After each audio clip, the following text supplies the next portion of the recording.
નમસ્કાર વિદ્યાર્થી મિત્રો. વનસ્પતિ શાસ્ત્ર એની અંદર આપણે બોટની એટલે કે સબ્જેક્ટ કોડ જે છે આપણો CC બોટ 211, જેની અંદર યુનિટ 2 જે છે જેનો આપણે અભ્યાસ કરી રહ્યા છીએ. યુનિટ 2ની અંદર પણ અશ્મિઓ જે છે તેના વિશે આપણે અભ્યાસ કરીએ છીએ. અશ્મિઓની અંદર તેના પ્રકાર જોઈ ગયા છીએ. છાપ છે, સંપિંડન છે અને પ્રસરિત અશ્મિ અને પપટી એટલે કે બીબા ઢાળ જે છે તેના વિશે આપણે જાણી ચૂક્યા છીએ. આજે આપણે ભૂસ્તરીય યુગો એટલે કે જીઓલોજિકલ ટાઈમ સ્કેલ જે છે તેના વિશે આજે આપણે અભ્યાસ કરીશું. તેની અંદર પણ તેના જે પેટા પ્રકાર જે છે એ છે આર્કિયોઝોઇક યુગ અને બીજું છે પોટ્રેઝોઇક યુગ અને ત્રીજું છે પેલિયોઝોઇક યુગ, ચોથું મેસોઝોઇક અને પાંચમું છે સિનોઝોઇક યુગ. તેના વિશે આજે આપણે અભ્યાસ કરીશું. હવે જાણીએ ભૂસ્તરીય યુગો એટલે કે જીઓલોજિકલ ટાઈમ સ્કેલ જે છે તેના વિશે. જીઓલોજિકલ ટાઈમ સ્કેલ છે શું? તો પૃથ્વીના બંધારણમાં પૃથ્વીની સપાટી, ઉંમર, ખડકોનો ઉમેરો થતાં પૃથ્વીના પોપડાની રચના થઈ હતી અને ખડકોના સ્તરના રૂપમાં તેઓ ઉમેરાતા જાય છે. સમુદ્રમાં વરસાદના પાણી સાથે ઘસાઈ આવતા રેતી, કાંપ અને સજીવોના મૃતદેહો વગેરે ઉપર સમુદ્રના પાણીના દબાણથી જળકૃત ખડકો ઉત્પન્ન થાય છે. આના વિશે આપણે અગાઉ પણ માહિતી મેળવી ચૂક્યા છીએ કે કોઈ સજીવ છે અને કોઈ કારણોસર જો પડી જાય છે અને પાણી જે છે તેની અંદર ડૂબી જતો હોય છે, નદી, તળાવ, સરોવર જેની અંદર ડૂબી જાય છે તેને કારણે આજુબાજુ જે કાદવ જે છે તે શું કરે છે, એની ઉપર દબાણ કરે છે અને દબાણ કરે છે જેને કારણે જે વનસ્પતિ અથવા જે સજીવ જે છે તેની અંદર રહેલું પાણી અને હવા જે છે જે વાતાવરણમાં મુક્ત થતા હતા અને બહુ લાંબા ગાળા બાદ એ જળકૃત ખડકો જે છે જે પાણીના ઘસારા સાથે છેડા ઉપર આવી જાય છે અને થોડા સમય બાદ એ ખડક મજબૂત બને છે અને જેને આપણે જળકૃત ખડકો તરીકે ઓળખતા હતા અને તેના દ્વારા આપણને સજીવના અશ્મિઓ મળતા જોવા મળે છે.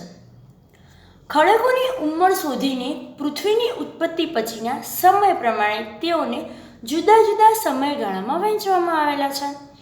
હવે આ જે ખડકો છે જેની ઉપર અલગ અલગ પ્રકારની આપણને છાપ મળી આવી છે અને છાપને આધારે આપણે એવું કહી શકીએ કે આ અલગ અલગ સમયના પ્રાણીઓ છે. એટલે કે શરૂઆત જે છે આ પૃથ્વીની જે શરૂઆત થઈ છે તે કોઈ એક સમયગાળા દરમિયાન નથી થયેલી, પરંતુ અલગ અલગ સમયગાળા દરમિયાન થયેલી હોઈ શકે. કેમ કે અલગ અલગ જેમ જેમ સમયગાળો ગયો છે, કરોડોના કરોડો વર્ષો વીતી ગયા છે, એ દરમિયાન અલગ અલગ વર્ષ દરમિયાન આપણને અલગ અલગ પ્રકારના અશ્મિઓ મળી આવેલા છે અને એ અશ્મિઓના આધારે એવું નક્કી કરવામાં આવ્યું છે કે આ જે અશ્મિ જે છે એ આ સમયગાળાના હોઈ શકે. એટલે કે ખડકોની ઉંમર શોધીને પૃથ્વીની ઉંમર પછીના સમય પ્રમાણે તેઓને જુદા જુદા સમયગાળામાં વહેંચી નાખવામાં આવ્યા છે અને આ જે સમયગાળો છે જેને આપણે યુગ તરીકે ઓળખીશું. આ યુગો ખડકોની ઉંમર સાથે સંકળાયેલા હોવાથી તેમને ભૂસ્તરીય યુગો તરીકે ઓળખવામાં આવ્યા છે. આ યુગો જે છે જે ખડકો સાથે સંકળાયેલા છે અને જેને જ કારણે તેમને ભૂસ્તરીય યુગો કહી શકાય. પૃથ્વીની ઉત્પત્તિ લગભગ 3 અબજ વર્ષ પહેલાં થઈ હોય તેવું માનવામાં આવે છે. એટલે કે આ સમયે તેના નવા બનેલા ખડકોમાં જીવનની શક્યતાના અભાવે એક પણ સજીવના અશ્મિઓ મળતા નથી અને તેવા ખડકોથી ભૂસ્તરીય યુગોની શરૂઆત થઈ છે. એટલે કે અગાઉના જે વર્ષો છે, અબજો વર્ષો પહેલાં જે ખડકો આપણને મળી આવેલા છે જેને આધારે તે સમયે આ પ્રકારના પ્રાણીઓ હશે તેવી માન્યતા મૂકવામાં આવે છે. જેની અંદર પહેલું જે છે એટલે કે પહેલો યુગ જે છે જેને આર્કિયોઝોઇક યુગ તરીકે આપણે ઓળખીશું. આર્કિયોઝોઇક યુગ જે છે જે સૌથી જૂનામાં જૂનો યુગ છે, એટલે કે સૌથી પહેલો યુગ છે, જેને આર્કિયોઝોઇક યુગ તરીકે ઓળખવામાં આવે છે. અને તે સમયમાં સજીવોની ઉત્પત્તિ થઈ નહોતી, એટલે કે તે સમયગાળા દરમિયાન સજીવો કોઈ જોવા મળતા નહોતા. તેથી આ યુગના ખડકોમાંથી સજીવોના અશ્મિ મળતા નથી. એટલે કે આ જે યુગ જે છે એની અંદર સજીવો ઉત્પન્ન જ નથી થયા, અને સજીવો ઉત્પન્ન નથી થયા જેને કારણે તેની અંદરથી કોઈપણ પ્રકારના સજીવોના અશ્મિઓ પ્રાપ્ત થતા નથી. બીજું છે પેટ્રોઝોઇક યુગ. આ જે યુગ છે જે બીજા નંબરનો યુગ છે અને તેની ઉંમર શોધતા તે 90 કરોડ વર્ષ પૂર્વે ઉત્પન્ન થયો હોય તેવું માનવામાં આવે છે. એટલે કે આ જે યુગ જે છે જે લગભગ 90 કરોડ વર્ષ પૂર્વે ઉત્પન્ન થયેલો હોય તેવું નક્કી કરવામાં આવેલું છે.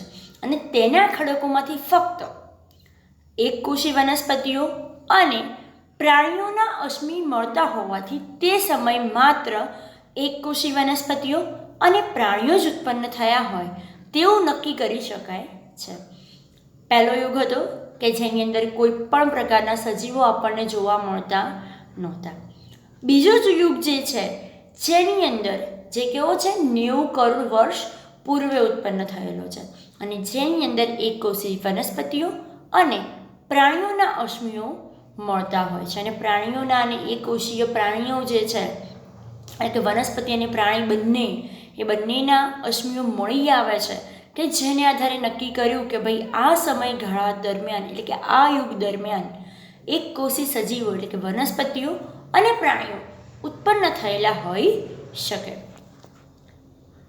એકકોષી વનસ્પતિ જે છે જે આકૃતિની અંદર જોઈ શકાય છે, અને પ્રાણી કોષ જે છે તે પણ આકૃતિની અંદર જોઈ શકાય છે કે આવા જે એકકોષીય જે પ્રાણીઓ હતા તે આ યુગ દરમિયાન ઉત્પન્ન થયેલા છે. અને આ યુગ જે છે એ 34 કરોડ વર્ષ સુધી ચાલ્યો હતો, એટલે કે બહુ લાંબો ગાળા દરમિયાન સુધી એ ચાલતો રહ્યો હતો. ત્રીજું છે પેલિયોઝોઇક યુગ. હા, પેલિયોઝોઇક યુગ જે છે એ આ યુગની જે શરૂઆત થાય છે એ લગભગ 56 કરોડ વર્ષ પૂર્વે થયેલી હોય તેવું માનવામાં આવે છે. અને આ બધા યુગમાં સૌથી લાંબો જે ચાલ્યો છે એ પેલિયોઝોઇક યુગ છે. સૌથી લાંબો ચાલ્યો છે એટલે આની અંદર અગાઉનો જે યુગ છે એની અંદર ફક્ત એકકોષી પ્રાણીઓ જ હતા, જેમાં પણ વનસ્પતિ કોષ અને પ્રાણી કોષ આપણને જોવા મળેલું છે. અને વનસ્પતિ કોષ અને પ્રાણી કોષ જે આપણને જોવા મળ્યો છે, ત્યારબાદ ત્રીજા નંબરનો યુગ છે જે કે પેલિયોઝોઇક યુગ છે, જે સૌથી લાંબો ચાલેલો છે. અને સૌથી લાંબો તો ચાલ્યો છે, પણ સજીવોનો સૌથી વધારેમાં વધારે વિકાસ પેલિયોઝોઇક યુગ દરમિયાન થયેલો જોવા મળે છે. એટલે કે આ યુગ બધા યુગોમાં સૌથી લાંબો યુગ ગણવામાં આવે છે, અને આ યુગમાં સજીવોનો વિકાસને પૂરી તક મળેલી છે. એટલે સૌથી વધારે અહીંયા આગળ સજીવોનો વિકાસ થયેલો જોવા મળે છે. વનસ્પતિઓ અને પ્રાણીઓ પણ અહીંયા આગળ ઉત્પન્ન થયા હશે તેવું માનવામાં આવે છે. આકૃતિની અંદર જોઈ શકાય છે કે દરિયો છે, એની અંદર માછલીઓ, લીલ, બાજુમાં તમે ઝાડ, એટલે કે ઘણા બધા પ્રાણીઓને પણ જોઈ શકાય છે, લીલને પણ જોઈ શકાય છે, અને અન્ય પ્રાણીઓ પણ આપણને ત્યાં આગળ જોવા મળે છે. એટલે કે આ યુગ દરમિયાન લીલ, શેવાળ, અન્ય દ્વિઅંગી વનસ્પતિ તેમજ અનાવૃત બીજધારી વનસ્પતિઓ સુધીનો વિકાસ થયો છે. હવે લીલ જે છે જે પોતે કેવી છે, સ્વાવલંબી છે, પોતાના જાતે પોતાનો ખોરાક બનાવી શકે છે. શેવાળ એ પણ એ જ પ્રકારના છે. અને દ્વિઅંગી વનસ્પતિ એટલે જમીન ઉપર પથરાયેલી જે છે ભેજવાળા વાતાવરણમાં જે ઉત્પન્ન થાય છે, અને મૂળ પ્રકાંડ પણ એમ 3 અંગોમાં વિભેદિત નથી, જેને કારણે તે સુકાઈ તરીકે તેને ઓળખવામાં આવે છે, જેને આપણે દ્વિઅંગી વનસ્પતિ તરીકે ઓળખીશું. અનાવૃત બીજધારી જેના બીજ ફલાવરણથી આવૃત નથી. આ મુદ્દા પર અગાઉ આપણે વધુ માહિતી મેળવી ચૂક્યા છીએ. તો કે અનાવૃત બીજધારી જે છે ત્યાં સુધીનો વિકાસ આ યુગની અંદર એટલે પેલિયોઝોઇક યુગ જે છે તેની અંદર આપણે કરી ચૂક્યા છીએ. પ્રાણીઓમાં આ યુગના અંત સુધીમાં લગભગ સરીસૃપ પ્રાણીઓ જે છે ત્યાં સુધીનો વિકાસ થયેલો હોય તેવું કહી શકાય. આ યુગને 6 પેટા યુગમાં વહેંચવામાં આવેલા છે, જેની અંદર પહેલું છે કેમ્બ્રિયન યુગ. તે પહેલો અનુયુગ છે અને લીલ વનસ્પતિ અને સછિદ્ર સમુદાયના પ્રાણીઓ આ યુગની અંદર એટલે કે આ અનુયુગ જે છે તેની અંદર ઉત્પન્ન થયેલા હોઈ શકે. બીજો છે ઓર્ડોવિશિયન એટલે કે દ્વિઅંગી વનસ્પતિ અને પ્રાણીઓમાં કાસ્થિમત્સ્યના અશ્મિઓ જોવા મળેલા છે. વિદ્યાર્થી મિત્રો, અહીંયા આગળ આપણે પેલિયોઝોઇક યુગ વિશે જાણી રહ્યા છીએ. એની અંદર પણ પેલિયોઝોઇક યુગ જે છે તેને અગાઉ 6 પેટા જે પ્રકારો જે છે જેની અંદર વિભાજિત કરવામાં આવેલા છે અને 6 પેટા પ્રકારો જે છે જેમાં પણ પહેલો યુગ જે છે જેની અંદર ફક્ત લીલ અને વનસ્પતિ અને સછિદ્ર સમુદાયના પ્રાણીઓ જ જોવા મળે છે, જ્યારે એનો બીજો અનુયુગ જે છે જેની અંદર દ્વિઅંગી વનસ્પતિ અને પ્રાણીઓના કાસ્થિમત્સ્યના અશ્મિઓ જોવા મળેલા છે. ત્રીજો છે સાયલ્યુરીન યુગ એટલે કે સાયલ્યુરીન અનુયુગ જે છે જેની અંદર ઉચ્ચ કક્ષાની દ્વિઅંગી વનસ્પતિ જે છે તેનો વિકાસ થયેલો છે અને આ યુગના ખડકોમાંથી મળતા અશ્મિઓમાં દ્વિઅંગી અને કોષ્ટાંધી પ્રાણીઓના અશ્મિઓ મળે છે. એટલે કે દ્વિઅંગી વનસ્પતિઓનો અહીંયા વિકાસ તો થયો છે, પણ તેની સાથે સાથે દ્વિઅંગી અને કોષ્ટાંધી પ્રાણીઓ જે છે તેમના અશ્મિઓ પણ આ યુગની અંદર આપણને મળી આવે છે. એટલે કે આ જે અનુયુગ જે છે જેની અંદર ઉચ્ચ કક્ષાની દ્વિઅંગી વનસ્પતિઓનો તો વિકાસ થયો જ છે, પરંતુ તેની સાથે સાથે આ યુગની અંદર દ્વિઅંગી અને કોષ્ટાંધી જે પ્રાણીઓ જે છે તેના પણ અહીંયા આગળ આપણને અશ્મિઓ મળી આવેલ છે, જેને કારણે કહી શકાય કે આ યુગની અંદર દ્વિઅંગી વનસ્પતિનો વિકાસ થયો હોવો જોઈએ. ચોથું છે ડેવોનિયન યુગ જે છે એટલે કે આ અનુયુગને મત્સ્ય અનુયુગના નામથી ઓળખવામાં આવે છે. અહીંયા આગળ મત્સ્ય અનુયુગ જે છે એને એ માટે મત્સ્ય અનુયુગ તરીકે ઓળખાયો છે કે અહીંયા આગળ સૌથી વધારે માછલી જે છે મત્સ્ય તેનો સૌથી વધારે અહીંયા આગળ વિકાસ થયેલો છે. એટલે કે આ યુગ જે છે જેની અંદર પ્રાણીઓ તરીકે અસ્થિ મત્સ્યનો આ સમયગાળામાં ખૂબ જ વિકાસ થયો હોવાનું માનવામાં આવે છે. એટલે કે આની અંદર અસ્થિ મત્સ્ય જે છે તેનો સૌથી વધારે વિકાસ થયો છે અને એનો વિકાસ થયો છે જેને કારણે આ યુગને મત્સ્ય યુગના નામથી ઓળખી શકાય. અને તેની સાથે સાથે ત્રિઅંગી વનસ્પતિનો પણ વિકાસ આ યુગમાં થયો હોવાનું માનવામાં આવે છે. જો વિદ્યાર્થી મિત્રો, પહેલો અનુયુગ હતો જેની અંદર ફક્ત લીલ અને સછિદ્રનો વિકાસ થયો. બીજો યુગ જે છે જેની અંદર દ્વિઅંગી વનસ્પતિઓ અને પ્રાણીઓમાં કાસ્થિમત્સ્યનો વિકાસ થયો છે. ત્રીજો યુગ જે છે જેની અંદર દ્વિઅંગી વનસ્પતિઓનો વિકાસ થયેલો જોવા મળે છે અને દ્વિઅંગી સાથે સાથે કોષ્ટાંધી પ્રાણીઓ જે છે તેનો પણ વિકાસ થયો હતો. ચોથો જે પ્રકાર છે જેની અંદર આપણે ડેવોનિયન યુગની અંદર મત્સ્ય અનુયુગ જે છે જેની અંદર ત્રિઅંગી વનસ્પતિઓ જે છે. ત્રિઅંગી વનસ્પતિ કોને કહેવાય? જે વનસ્પતિ મૂળ, પ્રકાંડ અને પર્ણ ધરાવે છે. એટલે કે મૂળ, પ્રકાંડ, પર્ણ એમ 3 અંગોમાં જે વિભેદિત છે તેને આપણે ત્રિઅંગી વનસ્પતિ તરીકે ઓળખીશું. હવે એ જ રીતે આપણો 5મો યુગ છે કાર્બોનિફેરસ. કાર્બોનિફેરસ જે યુગ છે જેની અંદર અનાવૃત બીજધારી વનસ્પતિઓના જંગલો ઉત્પન્ન થયા હોવાનું માનવામાં આવે છે. કાર્બોનિફેરસ જે છે જેની અંદર અનાવૃત બીજધારી વનસ્પતિઓના જંગલો ઉત્પન્ન થયા છે. જો આ યુગ જે છે જેની અંદર ધીમે ધીમે એક કોષી સજીવોથી લઈ અને જેમ જેમ યુગ જતા ગયા એમ અનુયુગો પડતા ગયા. અનુયુગો એ માટે પડ્યા છે કે દરેક અનુયુગ દરમિયાન એક નવા સજીવનું ત્યાં આગળ નિર્માણ થયેલું જોવા મળે છે. એટલે કે સૌ પ્રથમ અહીંયા આગળ આપણે ત્રિઅંગીનો વિકાસ જોઈને હવે ત્રિઅંગી પછી આપણે અનાવૃત બીજધારી વનસ્પતિઓ જે છે તેના પણ આપણને જંગલો જોવા મળેલા છે. અને વૃદ્ધિનો દર ઘણો ધીમો હોવાથી આ પછીના ગિરિયુગમાં મોટાભાગની વનસ્પતિઓ નાશ પામી હતી. આ યુગ જે છે જેને આપણે ગિરિયુગ તરીકે પણ ઓળખી શકીએ. અને આ જે યુગ જે છે જેની અંદર ગિરિયુગમાં મોટાભાગની વનસ્પતિઓ શું થાય છે? નાશ પામે છે. એટલે ગિરિયુગ જે છે એ 6ઠ્ઠા નંબરનો આપણો યુગ છે અને ગિરિયુગને પર્મિયન યુગ તરીકે ઓળખવામાં આવે છે. હવે જોઈએ છેલ્લો અનુયુગ એટલે કે પર્મિયન યુગ. પર્મિયન યુગ અથવા તો તેને ગિરિયુગ અથવા બરફના યુગ તરીકે ઓળખી શકાય. આ યુગ દરમિયાન વાતાવરણમાં ધરખમ એટલે કે બહુ જ વધારે વાતાવરણમાં ફેરફાર જોવા મળ્યા હતા. અને એ દરમિયાન વાતાવરણમાં બહુ વધારે પડતો ફેરફાર થઈ જાય છે, જેને કારણે સજીવો પોતાનું અસ્તિત્વ ત્યાં આગળ ટકાવી શકતા નથી. અને સજીવો જે છે એ પોતાનું અસ્તિત્વ ત્યાં આગળ ટકાવી શકતા નથી, જેને કારણે સજીવો ત્યાં આગળ મૃત્યુ પામે છે. મૃત્યુ પામે છે એટલે કે ત્યાં આગળ તેમનો નાશ થાય છે.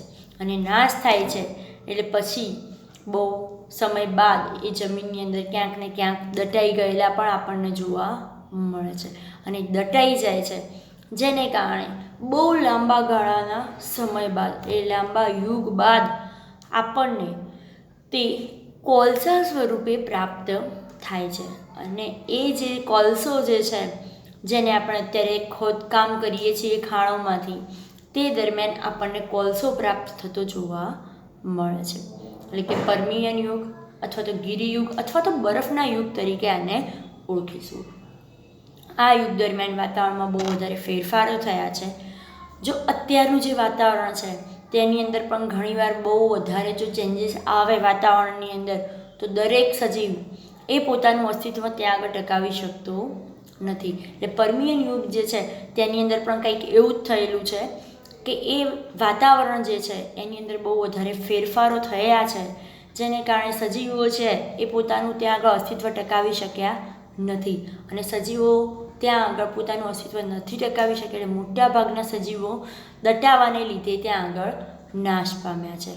કેમ કે ઉપરથી બરફ પડે એટલે મોટાભાગના જે નાના નાના સજીવો જે છે એ ત્યાં આગળ દટાઈ ચૂક્યા છે, એટલે દટાઈ ગયા છે, જેને કારણે તે કોલસા સ્વરૂપે આપણને પ્રાપ્ત થાય છે. એટલે પાછળથી તેઓ કોલસાના રૂપમાં રૂપાંતરિત થયા હોવાનું માનવામાં આવે છે.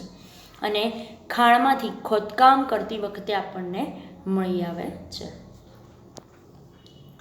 આ સમયે સરીસૃપ પ્રાણીઓના અવશેષો મળતા નથી, કારણ કે તે સમયે જીવાણુઓ વડે વિઘટન થતાં નાશ પામ્યા હશે.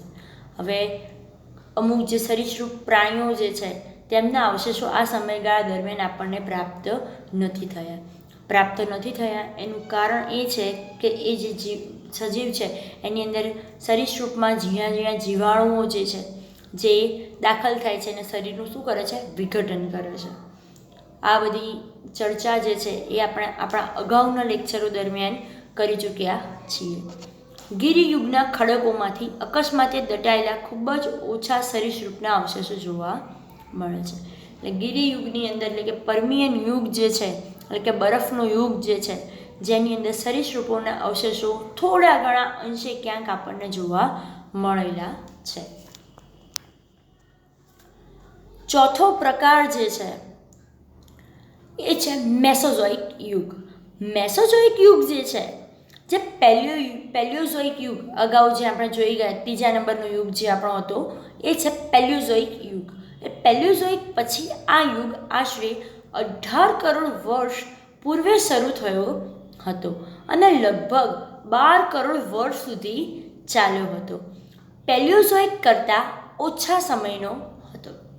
મેસોઝોઇક યુગ જે છે જે પેલિયોઝોઇક યુગ તો ઘણો લાંબો એટલે કે 6 અનુયુગની અંદર તેને વિભાજિત કર્યો. કેમ કે દરેક અનુયુગ દરમિયાન દરેક એક નવો સજીવ તેની અંદર ઉત્પન્ન થયેલો જોવા મળે છે. જ્યારે મેસોઝોઇક યુગ જે છે જે પેલિયોઝોઇક યુગ કરતાં ઓછા સમયગાળા દરમિયાન જ તે જોવા મળે છે. અને આ મેસોઝોઇક યુગ જે છે જેને 3 અનુયુગની અંદર વહેંચી શકાય. ટ્રાયાસિક એન્ડ જ્યુરાસિક એટલે કે આ 2 પ્રકાર જે છે એટલે કે ટ્રાયાસિક અનુયુગ અને જ્યુરાસિક અનુયુગ જે છે જેની અંદર સરીસૃપોની ઉત્પન્ન થઈ હતી. સરીસૃપ પ્રાણીઓ જે છે તેમની ઉત્પત્તિ ટ્રાયાસિક એન્ડ જ્યુરાસિક જે યુગ છે, આમ તો આ યુગ જે છે જેને અનુયુગ તરીકે ઓળખી શકાય, કારણ કે મેસોઝોઇક યુગ જે છે તેને 2 નહીં પરંતુ 3 અનુયુગની અંદર વિભાજિત કરેલા છે.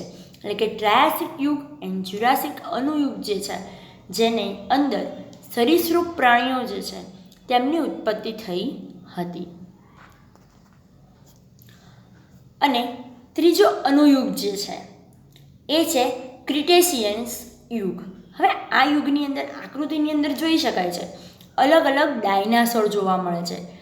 નાના નાના છે, કેટલાક મોટા છે, તો અલગ અલગ પ્રકારના ડાયનાસોરો અહીંયા આગળ ઉત્પન્ન થયેલા છે. અહીંયા આગળ આ યુગની અંદર ડાયનાસોરો સૌથી વધારે દેખાય છે. આકૃતિની અંદર એ જોઈ શકાય છે કે મિનિમમ 5 થી 6 આ આકૃતિની અંદર 5 થી 6 મિનિમમ ડાયનાસોર ઉત્પન્ન થયેલા છે. આટલા એરિયાની અંદર આટલા ડાયનાસોર છે તો આખી સજીવ સૃષ્ટિની અંદર મોટા ભાગે ડાયનાસોરનું સામ્રાજ્ય થઈ ગયું હશે.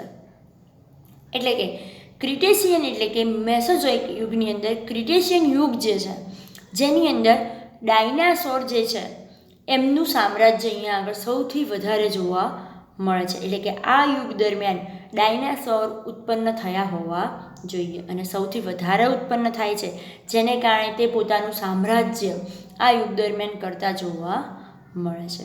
એટલે કે અનાવૃત બીજધારી સુધીની વનસ્પતિઓ જોવા મળી હતી. અહીંયા આગળ આકૃતિની અંદર આપણને ઝાડ પણ દેખાય છે. એટલે કે અનાવૃત બીજધારી જે વનસ્પતિઓ છે જે અહીંયા આગળ આકૃતિમાં જોઈ શકાય છે. અને મહાકાય સરીસૃપની શરૂઆત ડાયનાસોરથી થઈ હતી અને આવા સરીસૃપોનું આ સમયે પૃથ્વી પર શું હતું? સામ્રાજ્ય હતું. એટલે કે મહાકાય સરીસૃપોની શરૂઆત જ્યારે થઈ, સરીસૃપની અંદર સૌથી પહેલાં જે આવ્યા એ મહાકાય ડાયનાસોર આવ્યા છે.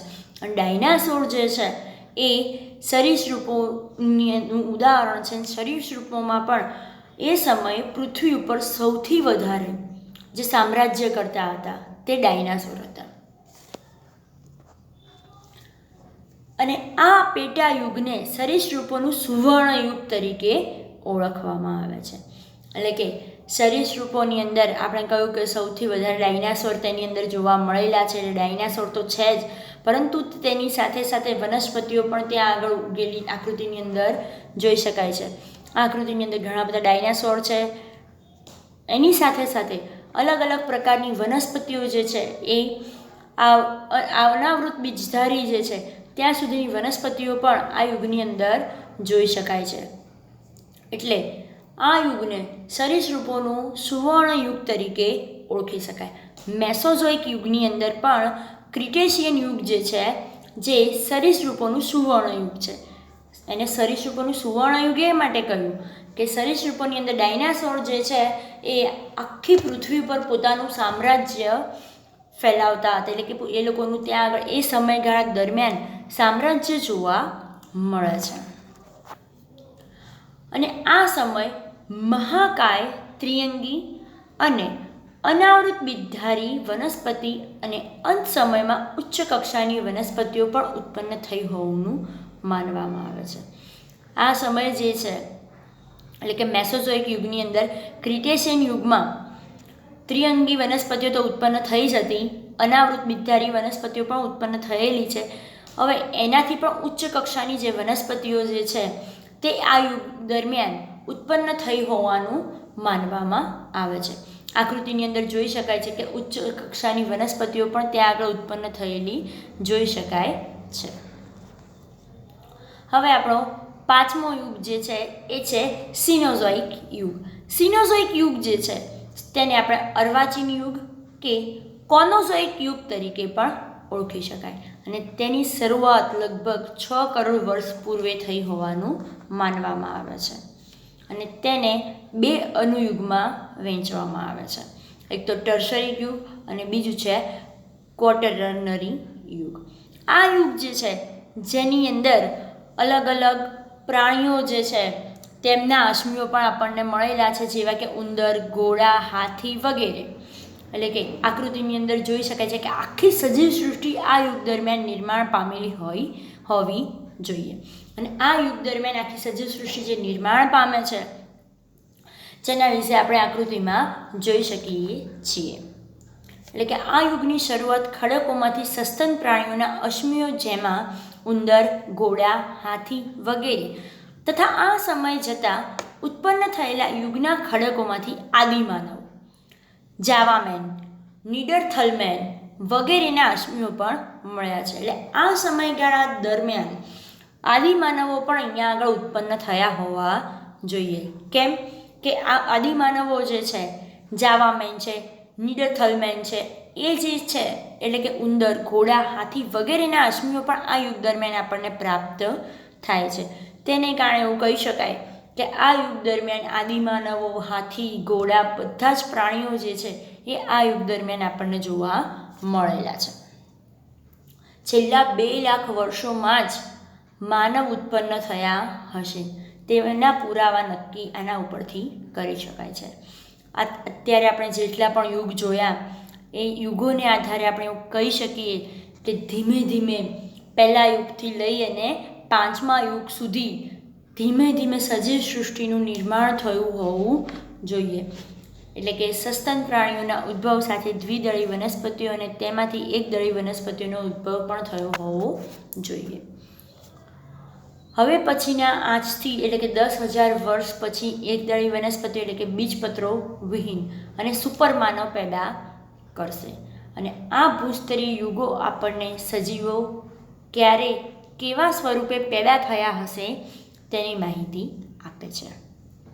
એટલે કે આ જે યુગ જે છે જેની અંદર આપણે એવું કહી શકીએ કે આ યુગો દરમિયાન અલગ અલગ પ્રકારના પ્રાણીઓનું અહીંયા આગળ નિર્માણ થયેલું છે. એટલે કે આપણે અહીંયા જે 5 યુગો જોયા, એક તો આર્કિયોઝોઇક, પેટ્રિયોઝોઇક, પેલિયોઝોઇકના પણ 6 પેટા પ્રકાર જોયા, ચોથો યુગ મેસોઝોઇક અને 5મો સિનોઝોઇક યુગ. આ 5 યુગ દરમિયાન શરૂઆતના પહેલા યુગથી ચાલુ કરીને 5મા યુગ દરમિયાન આખી સજીવ સૃષ્ટિનું નિર્માણ થયેલું જોવા મળે છે. એટલે કે આ બધી જે માહિતી છે યુગોને આધારે તેના આધારે આપણે નક્કી કરી શકીએ કે કયો સજીવ કયા સમયગાળા દરમિયાન ઉત્પન્ન થયેલો હોય છે અને તેનું સ્વરૂપ જે છે તે કેવું જોવા મળતું હતું તેના વિશેની માહિતી આપણને મળતી હોય છે. હવે આપણે આપણા અગાઉના લેક્ચરો દરમિયાન અશ્મિઓ વિશે જાણી ગયા. આજના લેક્ચરની અંદર તેના જે યુગો જે છે તેના વિશે આપણે માહિતી મેળવી. હવે આપણે આપણા નેક્સ્ટ લેક્ચરની અંદર ત્રિઅંગીના જે અશ્મિઓ જે છે તેના વિશે આપણે માહિતી મેળવીશું. Thank you.